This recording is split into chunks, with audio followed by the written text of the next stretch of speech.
वकीलों की हड़ताल, मुवक्किल परेशान। नहीं चलेगी, नहीं चलेगी। ये लंबी लड़ाई खींचने की वजह से वकीलों की वादकारियों को काफी मुश्किलों का सामना करना पड़ रहा है, जो कि न्याय हित में कतई नहीं है। ऐसे में लोग यही चाहते हैं कि वकील काम पर लौटे और जिससे कि मुकदमों की सुनवाई हो सके और लोगों को अपने मामलों में न्याय मिल सके।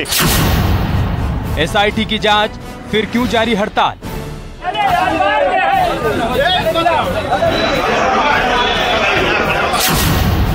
वकीलों की अड़ी, जनता की किसे पड़ी?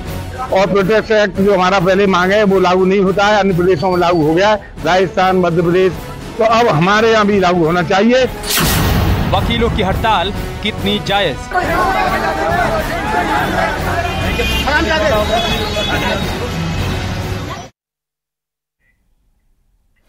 नमस्कार, स्वागत है आपका। आपके साथ मैं हूं अमित गर्ग शुक्ला।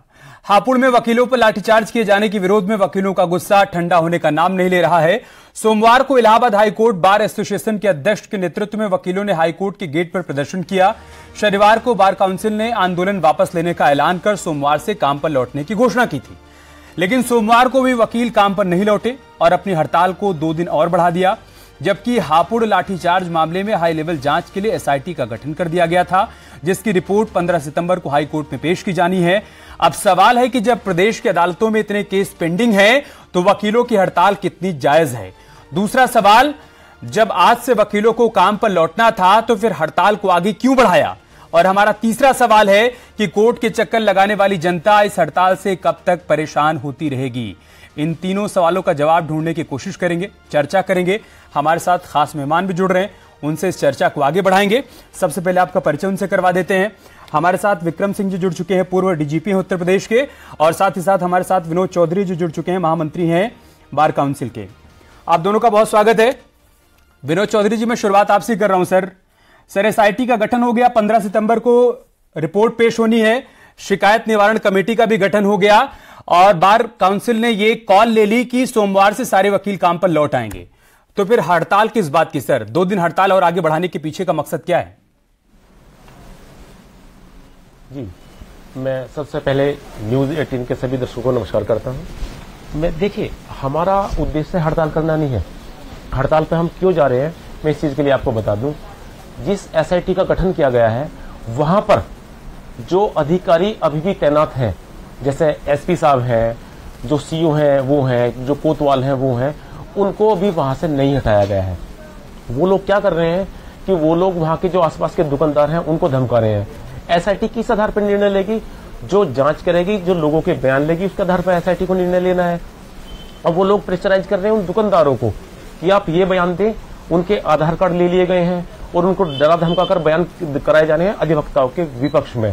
तो हम ये कह रहे हैं कि एसआईटी की जांच पर हमें पूरा भरोसा है, लेकिन उससे पहले जो दोषी पुलिसकर्मी है, जो एसपी हैं, जो सीओ हैं, जो कोतवाल है, उन्हें वहां से हटाया जाए। विनोद चौधरी, जो भी लोग बयान दें, सर आप महामंत्री हैं, एक अच्छे वकील हैं, वो आप कह रहे हैं कि जो दोषी पुलिसकर्मी हैं, आपको तो पता है ना सर कि कोई भी मामला अदालत में जाता है, सुनवाई होती है, उसके बाद अदालत ये तय करती है कि कोई दोषी है या नहीं।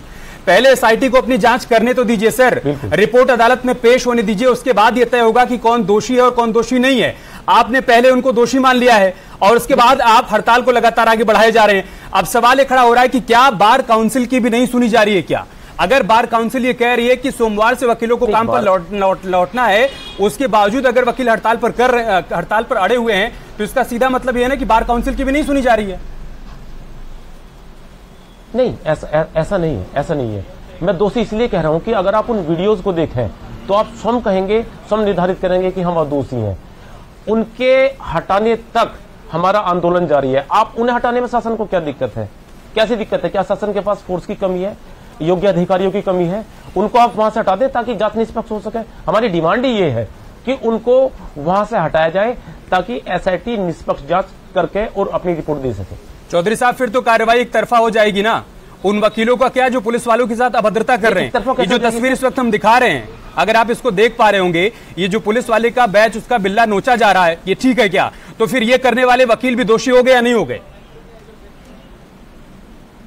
देखिए सर, अभी आपको घटना के मूल को समझना पड़ेगा। जी हाँ, लेकिन ये आधा वीडियो दिखाया जा रहा है। उस महिला का एक पुलिसकर्मी द्वारा पीछा किया जा रहा है। तो अगर आप इस मूल वीडियो को देखें तो जो पुलिसकर्मी है वो ना हेलमेट पहने हुए है और उसने अपनी बाइक उस महिला अधिवक्ता के गाड़ी के सामने ओवरटेक करके खड़ी की है। ये कहां का तरीका है सर? बात दोनों एक ही कर रहे हैं, लेकिन अगर अलग अलग प्लेटफॉर्म पर आप ये कह रहे हैं कि उन पुलिस वालों को दोषी मान लिया जाए लेकिन वकीलों को दोषी ना माना जाए, जबकि एक कानून के जानकार होने के नाते आपको यह कहना चाहिए था कि एसआईटी अपनी जांच करे, रिपोर्ट कोर्ट में पेश करे, अगर जांच में किसी प्रकार की कोई गड़बड़ी होगी तो हम कोर्ट के भीतर जाकर पैरवी करेंगे और बताएंगे कि कहां पर एसआईटी ने गड़बड़ी की है। बजाय जांच पूरी होने देने के, बजाय हड़ताल वापस लेने के, बजाय आम लोगों को इंसाफ दिलाने के, अभी भी वकील हड़ताल पर डटे हुए हैं। विक्रम सिंह साहब, क्या जो बातें यहां पर वकीलों की तरफ से कही जा रही हैं, विनोद चौधरी साहब जो बात कह रहे हैं कि जब तक उन पुलिस वालों पर कार्रवाई नहीं हो जाती है तब तक हम ये मानेंगे कि एसआईटी की जांच सही दिशा में आगे नहीं बढ़ रही है, ये कहां तक सही है? जी नमस्कार, सभी विद्वान अधिवक्ताओं को नमस्कार। मैं केवल यही कहूंगा कि ये प्रकरण में हठधर्मिता कोई समाधान नहीं है। आपको कहीं न कहीं मानना पड़े और एसआईटी कोई आकाश नहीं है कि उसके ऊपर कोई नहीं है। और आप तो अधिवक्तागण है, बुद्धिजीवी है, अगर उनकी प्रक्रिया में कोई त्रुटि पाई जाती है तो आपसे बेहतर कौन हो सकता है उसका समाधान देने के लिए। लेकिन जो चित्र दिखाए गए हैं, आपका आरोप यह है कि सिपाही पीछा कर रहा था, लेकिन इस पे देखें कि क्या कोई अपने सही दिमागी हालात वर्दी पहन करके पीछा करेगा? और अगर पीछा कर रहा था, चलिए आपकी बात हमने मान ली, लेकिन दूसरी पक्ष जो वीडियो पे रिकॉर्डेड है, आप मौखिक सच है और ये वीडियो रिकॉर्डेड सच है, कांस्टेबल को रोक करके उसकी वर्दी पे हाथ डालना, उसका नेम प्लेट नोच लेना, ये चीज बिल्कुल अक्षम्य है, नहीं होना चाहिए। ये वर्दी आपकी दी हुई है, राष्ट्रपति की दी हुई है, इसका मान सम्मान, कोई शिकायत तो सिपाही क्या डीजी तक के खिलाफ कार्रवाई हो सकती है। लेकिन आपको एक समाधान, और मैं एक चीज नहीं समझ पाया कि क्या जिला जज साहब, पुलिस अधीक्षक महोदय, जिलाधिकारी के साथ बैठ करके क्या कोई समाधान, बार एसोसिएशन के साथ कोई समाधान की कोई बातचीत हुई है? नहीं हुई है तो उसको कर लें। हम सब लोग एक साथ मिलकर के ये सुनिश्चित करते हैं कि बार हमसे अलग नहीं, अधिवक्तागण हमसे अलग नहीं है। हम लोग भी जब किसी प्रक्रिया में आड़े हाथ आते, जो कि मैं अपना व्यक्तिगत बता रहा हूं, तो अधिवक्तागण ही आते हैं हम लोगों की सहायता के लिए। और जब अधिवक्तागण के ऊपर कोई बात आती है तो पुलिस नहीं जाते हैं। और कोई भी जो ऐसे मतभेद होता है, मैं अध्यक्ष जी के संज्ञान में डालना चाहूंगा, कैप्टन हरीश उपल बनाम भारत सरकार और बीएल वधेरा वर्सेस स्टेट, इसमें सुप्रीम कोर्ट ने स्पष्ट व्यवस्था दी है कि अधिवक्तागण से अपेक्षा की जाती है कि कोई हड़ताल आदि कार्रवाई न करे। बार काउंसिल सेक्शन 7 में भी ये व्यवस्था दी गई है कि हड़ताल आदि न करें, ये आपको शोभा नहीं देता है। एक समाधान की बात करें, आप चाहें तो मैं आपके मन से कह सकता हूं कि आपको ठीक है नहीं है, स्थानीय डीआईजी से या डीएम, एसएसपी और डिस्ट्रिक्ट जज साहब से निवेदन करके आपके साथ बैठक करा देते हैं और हम सब लोग आपके सुनने के लिए बैठे। ठीक है, आप हम कोई अलग थोड़े नहीं है। जिस केस का आप रेफरेंस दे रहे हैं विक्रम सिंह साहब, ये पूर्व कैप्टन हरीश उपल बनाम भारत संघ और अन्य का केस है। इसी मामले में अदालत ने कहा था कि वकीलों को हड़ताल पर जाने या बहिष्कार का आह्वान करने का कोई अधिकार नहीं है। विनोद चौधरी साहब, ये जो हम अलग अलग जगहों की तस्वीरें भी दिखा रहे थे, दिखाइएगा एक बार फिर से उन तस्वीरों को। ये वकीलों ने जब जब हंगामा किया और जब जब अभद्रता की, जब जब कामकाज बाधित किया, उसकी तस्वीरें हैं सर। जब जब पुलिस वालों के साथ बदतमीजी की गई, उसकी तस्वीरें हम दिखा रहे हैं। आपके हिसाब से क्या सबसे पहले इन वकीलों को दोषी मानकर इनके खिलाफ कार्रवाई की जाए, उसके बाद इन पुलिस वालों को काम पर लौटना चाहिए? मैं कुछ रिसर्च निकाल रहा था चौधरी साहब, ये 3 पन्ने की रिसर्च निकाल पाया। अलग अलग शहरों में जब वकीलों द्वारा हंगामा किया गया, हुड़दंग काटा गया, उसकी तस्वीरें हैं। फिर चाहे हम उन्नाव की बात करें, सीतापुर की बात करें, लखनऊ की बात करें, कानपुर की बात करें, कहीं थाने में घुसकर मारपीट की गई है, कहीं बीएसएफ जवान के साथ मारपीट की गई है, कहीं कोर्ट रूम के भीतर वकीलों की तरफ से हंगामा किया गया है। तो क्या किया जाए सर? सारे वकीलों को पहले सजा दी जाए, उनको दोषी मानकर, उसके बाद कामकाज को आगे बढ़ाया जाए? मैं बड़े आदर के साथ आपसे एक चीज कहूंगा जी, कि एडवोकेट भी ऑफिसर ऑफ द कोर्ट होता है। नंबर 2, आप इस मर्द को समझें कि कहां से झगड़ा हुआ। अगर कोई अधिवक्ता इस जो आप ये वीडियो दिखा रहे हैं, इसको नोचने का दोषी था, उसके खिलाफ मुकदमा कायम हो गया, मुकदमा कायम होने पर जांच हो। हमारा ये द्वंद कहां से शुरू हुआ? हमारे हड़ताल पे क्यों जाना पड़ा? जब हमारे अधिवक्तागण शिकायत करने के लिए गए, क्या 18-20 पुलिसकर्मी जाते हैं, उनके फादर को बुरी तरह पीटते हुए थाने ले आते हैं। 41 के नोटिस पे विक्रम सिंह साहब हमारे यहाँ पे भी, मेरठ में भी बड़े उच्च पद पे रहे हैं, और आप उठा कर ले आते हैं उनको। 41 के नोटिस पे छोड़ देना चाहिए था। तो वहां का इंस्पेक्टर एक कमेंट करता है पूरे अधिवक्ता समाज पर। वो क्या कमेंट करता है कि मैं एडवोकेट्स का इलाज करने के लिए यहां पर आया हूं, और अगर मैं वहां पे उस टाइम पे मौके पे होता तो महिला अधिवक्ता को पीटते हुए लेकर के आता। क्या ये कहीं कानून के दायरे में ये चीज आती है? इससे भी आगे कदम बढ़िए आप, कि हम अगले दिन वहां से प्रोटेस्ट करने के लिए जाते हैं। जब हम वापस लौट रहे होते हैं एक ज्ञापन देने के बाद, तो कचहरी के मेन गेट पर चैम्बर में घुस के महिला अधिवक्ताओं के पास, जिनके पास कोई डंडा नहीं है, कहीं कोई नहीं है, उनको निकाल के पीटा जाता है। ये कानून की किस धारा में लिखा हुआ है कि आप निहत्तों पर इस तरह का बल प्रयोग करेंगे? कहां लिखा हुआ है? बल प्रयोग के लिए भी ऑनरेबल सुप्रीम कोर्ट के कई रूलिंग है, कितनी कहां तक किस क्षमता का बल आप प्रयोग कर सकते हैं। चौधरी साहब, वीडियो शायद आपके पास नहीं है, अगर आप कहेंगे तो मैं चौधरी जी थोड़ा नैतिकता के ग्राउंड पर भी बातचीत करते हैं सर, थोड़ा नैतिकता के ग्राउंड पर बातचीत करते हैं।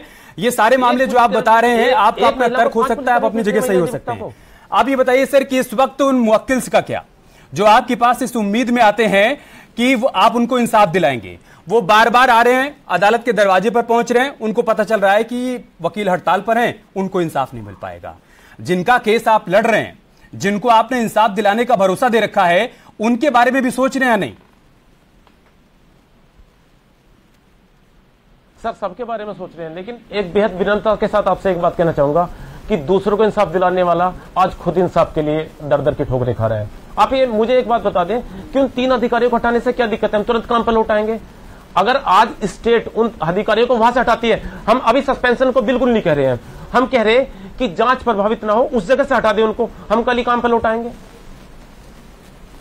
सर जांच प्रभावित हो रही है नहीं हो रही है, या जांच सही हो रही है नहीं हो रही है, सब कुछ आप ही तय कर देंगे सर? या जांच पूरी हो जाने के बाद आप उस पर क्वेश्चन कर सकते हैं? मैं तय नहीं करूंगा, मैं तय नहीं करूंगा, लेकिन जो आज शंका सबके मन में है और पूरे अधिवक्ता समाज के मन में जो शंका है, 4 लाख अधिवक्ता उत्तर प्रदेश में है जिसके मन में शंका है, तो हटाने में क्या दिक्कत है? विक्रम सिंह साहब, रखने से जांच कौन सी अच्छी हो जाएगी और हटाने से कौन सी खराब हो जाएगी? इस बात का किसी के पास जवाब नहीं है सर।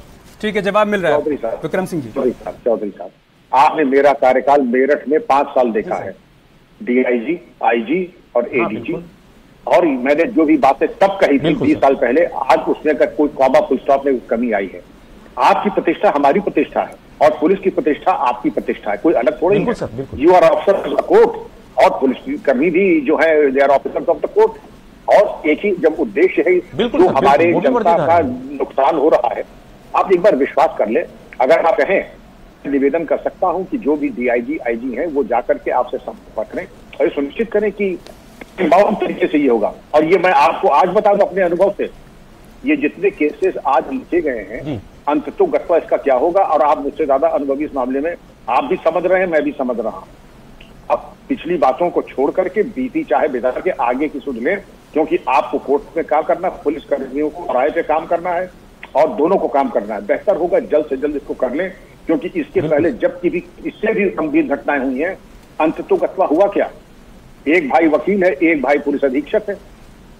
सही बात मैं इसका समाधान आपको बता रहा हूं, अंत तो। और विनोद चौधरी जी, जो मैंने आपसे कहा ना कि अगर हम नैतिकता के ग्राउंड पर बात करें, तो ये बात तो आप भी जानते हैं सर कि अगर शनिवार रविवार की छुट्टी को मिला लिया जाए और बाकी सारी छुट्टियों को मिला लिया जाए, तो 4 से 5 महीने तक तो अदालत में छुट्टियां रहती हैं। उसके बाद जो समय बचता है, अगर उसमें वकील इस तरीके से हड़ताल करेंगे, तो फिर कैसे कामकाज चल पाएगा और कैसे एक पीड़ित को इंसाफ मिल पाएगा? एक बहुत छोटी सी बात कहूंगा सर मैं, कि जो काम आज है वो कल भी हमें ही करना है। हमारा काम कोई और नहीं करेगा, कल हमारे पास काम ज्यादा इकट्ठा होगा, ज्यादा करना पड़ेगा, हम जानते हैं इस चीज के लिए।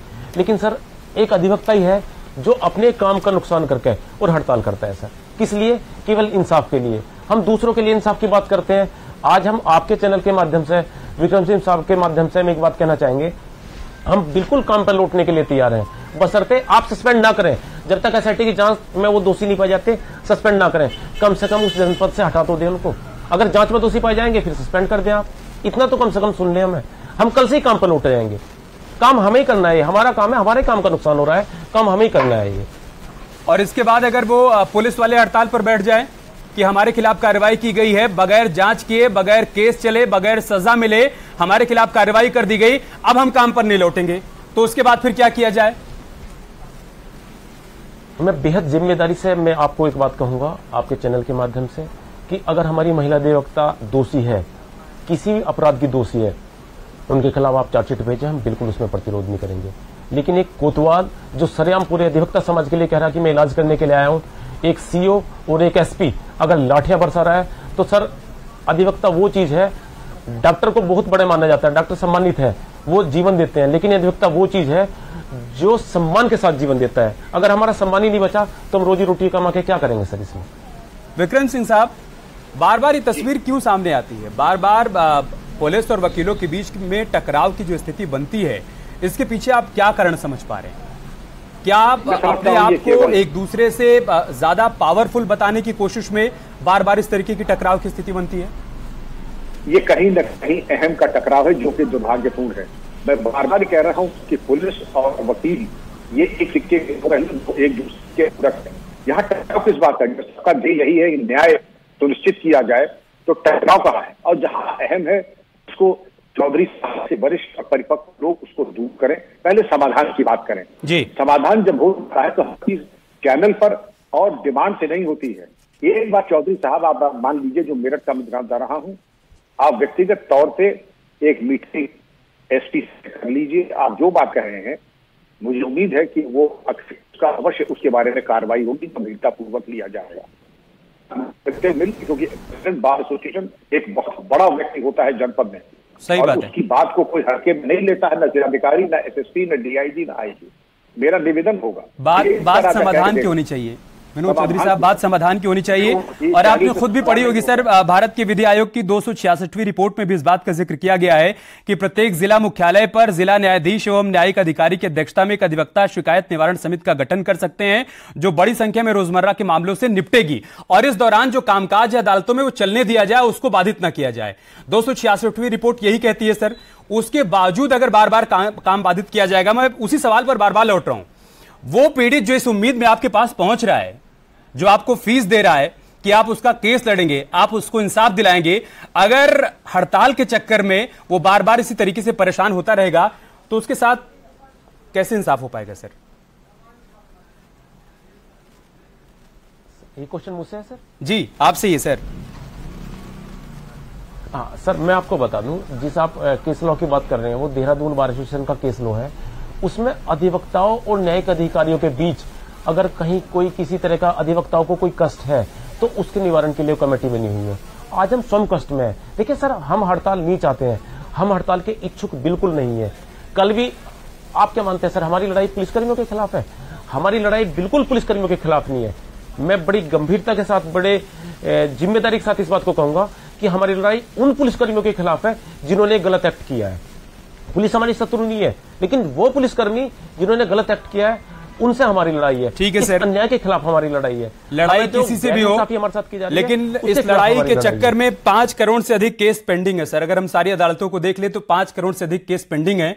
अगर इसी तरीके से वकील हड़ताल करते रहे और न्यायालय का कामकाज बाधित होता रहा तो शायद ये 5 करोड़ का आंकड़ा 10 करोड़ पहुंचेगा, 15 करोड़ पहुंचेगा, और ऐसे बढ़ता चला जाएगा। और खुद सीजीआई ने भी इसको लेकर चिंता जाहिर की है। हमें लगता है कि कानून के जानकार होने के नाते और नैतिकता के नाते भी इस मसले पर आप लोग सोचेंगे, विचार करेंगे और शायद कामकाज पर लौटेंगे। बहुत शुक्रिया आप सभी का हमारे साथ जुड़ने के लिए, इस चर्चा का हिस्सा बनने के लिए बहुत बहुत शुक्रिया।